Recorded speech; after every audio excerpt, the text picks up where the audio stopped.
तो यहाँ पे पहले ये लीनियर हमारे पास फैक्टर है ना, इसके लिए तो सिंपल हम a लेंगे और x+2। लेकिन यहाँ पे जो हमारे पास वैल्यू फैक्टर है x² + 4, इसके लिए x² + 4 है ना, तो इसके लिए हमने क्या करना होता है, एक x लेना होता है और फिर एक कांस्टेंट चाहिए होता है। तो b, a के बाद b आता है ना, तो हम b x के साथ लिखेंगे और फिर थर्ड कांस्टेंट यहाँ पे c आ जाएगा। ठीक है, क्वाड्रेटिक टर्म के लिए हमने लीनियर टर्म को यूज़ करना होता है। ये लीनियर टर्म बन गई, x है और एक कांस्टेंट है। ठीक है, हम सिंपल जो है वो एक कांस्टेंट नहीं लिखेंगे, हमने एक x के साथ लिखना है कांस्टेंट और फिर एक प्लस के साथ c लिख देंगे या जो भी कांस्टेंट आए। अच्छा, उसके बाद हमने मल्टीप्लाई करना होता है बोथ साइड्स को कॉमन फैक्टर्स के साथ। मल्टीप्लाइंग बाय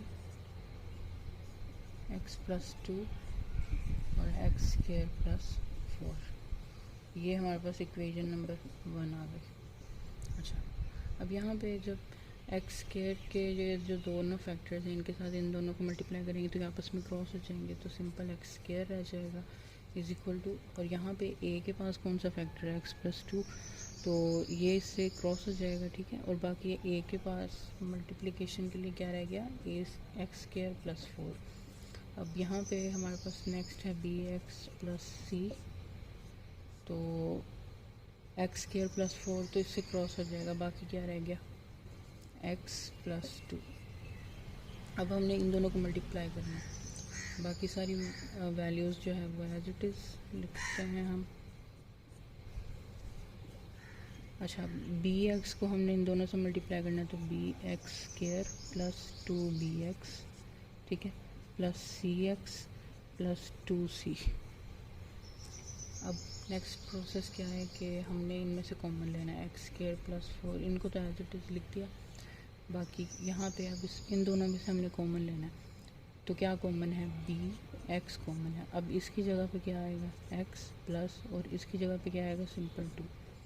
ठीक है, इसी तरह यहाँ पे हमने c को कॉमन ले लिया और x+2 जो है वो हमारे पास आ गया। नेक्स्ट प्रोसेस है, हमने क्या करना है, अब पुटिंग वैल्यू ऑफ x की वैल्यू पुट करनी है। ये हमारे पास इक्वेशन नंबर 2 आ गई। तो पुटिंग वैल्यू, क्या वैल्यू है, कौन सा फैक्टर है, हमने इस फैक्टर को नहीं यूज़ करना, हमने इस फैक्टर सिंपल लीनियर फैक्टर को यूज़ करना है। तो x+2 = 0 है, तो ये क्या हो जाएगा, x की वैल्यू क्या हो जाएगी, -2। ठीक है, तो अब यहाँ पे हमने इक्वेशन नंबर 2 लिखनी है, लेकिन इक्वेशन नंबर 2 किस तरह लिखनी है कि जिसमें ये फैक्टर आता है ना वो नहीं लिखना। bx के साथ ये फैक्टर है, bx को नहीं लिखना, c के साथ ये फैक्टर है, इसको नहीं लिखना, a के साथ डिफरेंट फैक्टर है तो इसको हम लिख देंगे। ठीक है, बस इतनी सी इक्वेशन आएगी और वैल्यू पुट करते हैं, तो ये -2 का स्क्वायर आ जाएगा = a और -2 का स्क्वायर + 4। ठीक है, अब जब स्क्वायर ख़त्म होता है, माइनस का स्क्वायर ख़त्म करते हैं तो वो प्लस में कन्वर्ट हो जाता है। तो ये 4 हमारे पास आ गया, और यहाँ पे a × 4 + 4 8 हो जाएगा। डायरेक्टली लिख लेते हैं 8a, और 4 / 8 = a, और ये हमारे पास 2 पे क्रॉस हो जाएगा, ये 4 पे कर लेते हैं 1 और ये 2, तो 1/2 हमारे पास जो है वो a का आंसर क्या आ गया, a = 1/2। ठीक है, अब हमने क्या करना है, कोएफिशिएंट फाइंड आउट करना होता है x और x²। तो यहाँ पे लिख लेते हैं coefficient, equating coefficient of x and x। अच्छा, अब हमने कोएफिशिएंट किस तरह देखने हैं, सबसे पहले हम x का देख लेते हैं और फिर x² का। अब हमारे पास इक्वेशन ये है। ठीक है, अब यहाँ पे x के हमने कोएफिशिएंट देखने हैं, तो लेफ़्ट साइड पे तो कोई x नहीं है, तो यानी कि कोएफिशिएंट जो है वो = का साइन लगाएंगे 0। ठीक है, देन उसके बाद अब हम राइट साइड पे देखते हैं, राइट साइड पे ये तो x² है, ये x है, इस x को इस 2 से मल्टीप्लाई करेंगे तो 2bx। ठीक है, एक ये सिंपल x आ गया, और एक c को x से मल्टीप्लाई करें तो cx। अब एक ये हमारे पास कोएफिशिएंट है, एक ये कोएफिशिएंट है, तो उसको लिख लेते हैं कि 2b प्लस सी। ठीक हो गया। इसी तरह एक्स स्क्वायर का कोएफिशिएंट देख लेते हैं यहाँ पे, एक एक्स स्क्वायर के साथ ये, और बी एक्स को जब इससे मल्टीप्लाई करेंगे तो बी एक्स स्क्वायर हो जाएगा ना, तो प्लस ए एक्स स्क्वायर। ठीक है, तो यहाँ पे लगा लेते हैं A plus B is equal to ये ए और बी।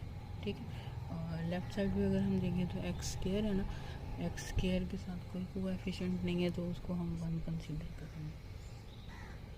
अब हमने क्या करना है, ए की वैल्यू पुट करते हैं, ए की वैल्यू क्योंकि हमें पता है, तो ये क्या हो जाएगी 1/2 plus B is equal to 1। ठीक है, तो यहाँ पे b इज इक्वल टू ये प्लस का है माइनस में कन्वर्ट हो जाएगा माइनस। ठीक है, और फिर हम इसका एलसीएम ले लेंगे, तो एलसीएम लेने के बाद हमारे पास क्या आंसर आ जाएगा, सिंपल सा एलसीएम है, और फिर हमारे पास आ जाएगा आंसर 1/2।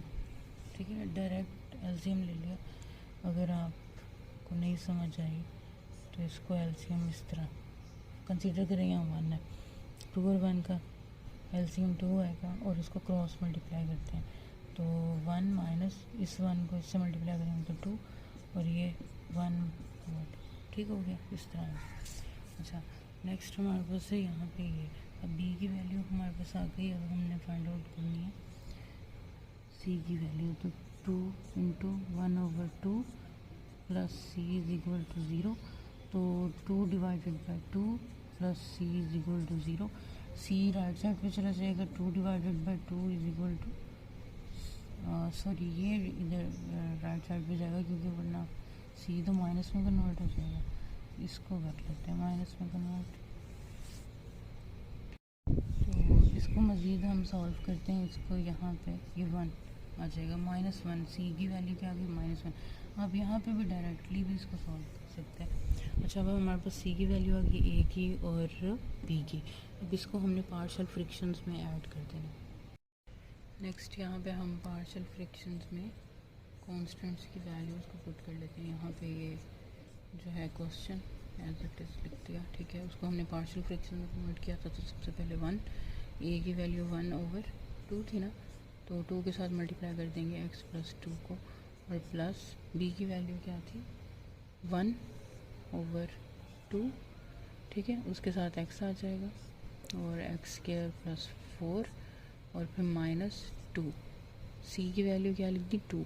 अब यहाँ पे 2 क्यों लिखा है हमने, क्योंकि ये b की वैल्यू जो है वो तो 1/2 है। ठीक हो गया, लेकिन यहाँ पे अगर हम लिख रहे हैं माइनस, और सी की वैल्यू 1 लिखी, ठीक है, -1 लिखी, और अब डिवाइड तो उसके नीचे ये हो रहा है 2,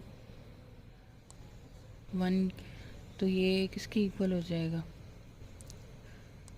-1, और ये तो सी की वैल्यू नहीं है ना, सी की वैल्यू क्या है -1, तो इसलिए हमने खुद से सी की वैल्यू की जगह पे क्या लिख दिया 2, -2, ताकि जब इसको सॉल्व किया जाए, यहाँ पे 2 लिखा है ना, यानी कि ये 2 माइनस का, और ये इसको जब सॉल्व करेंगे तो -1।